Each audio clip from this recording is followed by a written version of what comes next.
All right, back to this. I browned the meat in the roast pan here in the oven. It took a while. A lot of water came out, a lot more water, but I saved it. Poured it off, and I add my bases. We talked about bases instead of making stock. Beef base, because I'm making beef. Vegetable base, because beef base, I don't know if they put vegetables in it or not, but we need vegetables in that stock for flavor. So they're both in there. So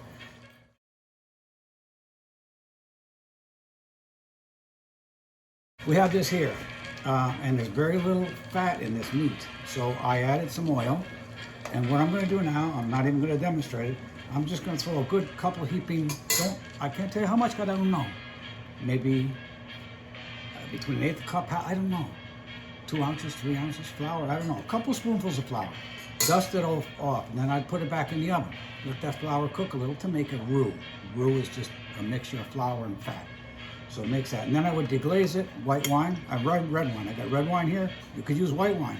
No rule against it. You don't have to use wine. You could use anything you want. You could use apple juice, make it a little sweeter. It's fine. Anything works. So it's jazz. You're going to do what you want, but make it simple. Basically, dry heat in the oven or on the stove top.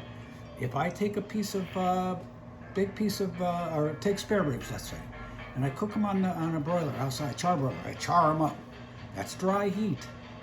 And then I put them in this pan and put barbecue sauce on it. That's wet.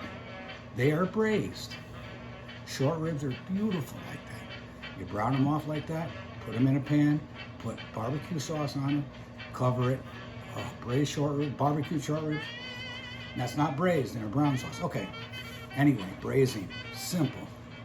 Browned off in dry heat, and then liquid, whatever liquid you want, add it. Stock, wine, anything.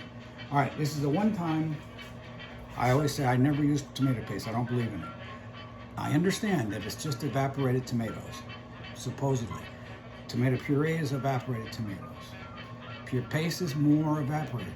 For some reason, if you reconstitute this to where you think it would be normally just whole tomatoes, it has a bitterness. As far as I'm concerned, I don't like it. Only place I'll really ever use it is in one of these, because in any kind of a beef, especially braised beef dish, you need tomato paste to give it some body and flavor. Beef soups need tomato. I wouldn't use tomato paste in the soups. I'd use chopped up tomatoes. But here I don't want any chopped up tomatoes, so I will use paste. And there's not that much of it where you're going to get that bitterness. After that, it's up to you. Jazz it up. Any vegetable you want to put in here, anything. I've got some mushrooms here I'm putting in. I got potatoes. We got some baby carrots we're going to put in. So once I get this deglazed flour, cook the flour, deglaze it with the wine, transfer it to a pot. Here's the stock I made. This is the stock that I made with vegetable and beef stock. It's a mixture of vegetable and beef stock and the watery drippings from the meat. I'm going to put that on it in the pot. Add the tomato paste, check the seasoning, add a little salt and pepper. I didn't have to put salt and pepper on it. If I put salt and pepper on this and then put it again, it might get over seasoned. And putting it on this in the beginning, it's fine if I'm going to eat it, but it's not going to impart. This stuff is going to cook for another hour and a half. And if I put it on, it doesn't matter. Those layers work in lasagna. They're not going to work in things like this. So get the layered thing out of your mind. So that's it. We'll just do that and put it in what we want, and we'll come back and take a look at it.